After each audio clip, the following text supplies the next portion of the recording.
Right now, what we're hearing from traders is the bond market is experiencing a lull in activity. It's been relatively quiet this week. And certainly the excitement that came with us being included in that Barclays bank index or trading platform has died out. What are your thoughts on this?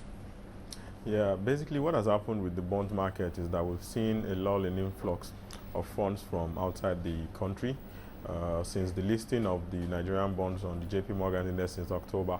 Basically, there had been heavy positions taken pre that period, that's before October, and right now we've seen some people sell out some of their positions. So this has driven yields a little bit marginally up or made it stay where they are.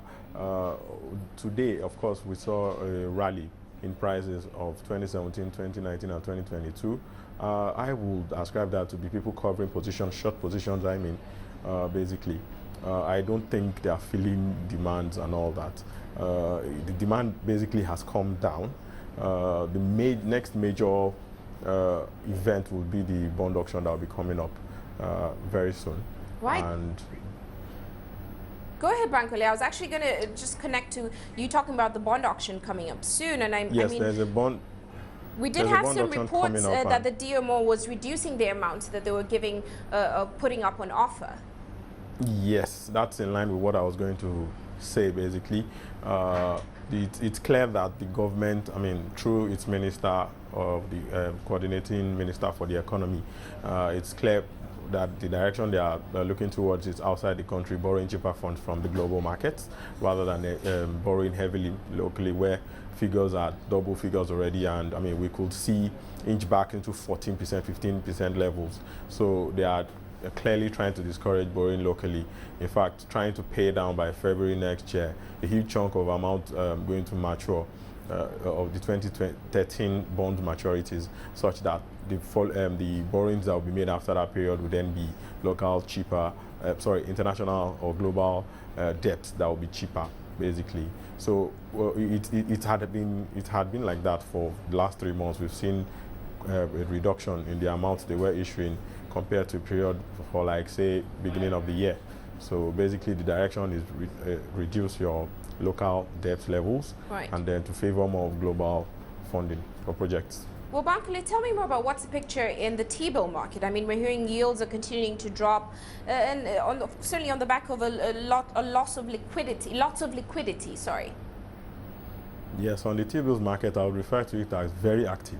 Just as some people are taking position and locking in at higher than 12.8%, 13% levels, we're seeing a lot of selling too, of people who want to take profit of yields that have dropped from as high as sub 14% levels. So it's very active, basically buying and selling. We're seeing even retail customers coming in with small amounts to invest in T-bills.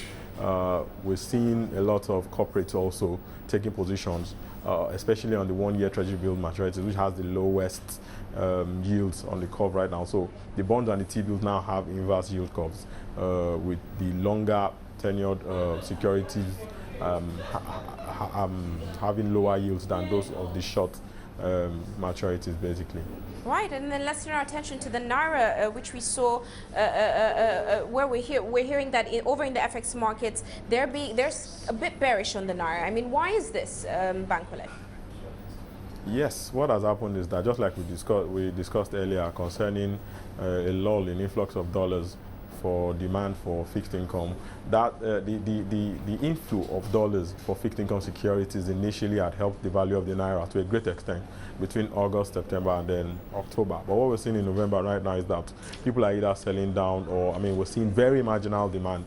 So basically, we've not seen those huge chunks of money come in, and the oil companies that were trying to sell in order to get the best value of the dollars they had have also slowed down, seeing that demand has crept back into the market, and then they're trying to see how much they can earn.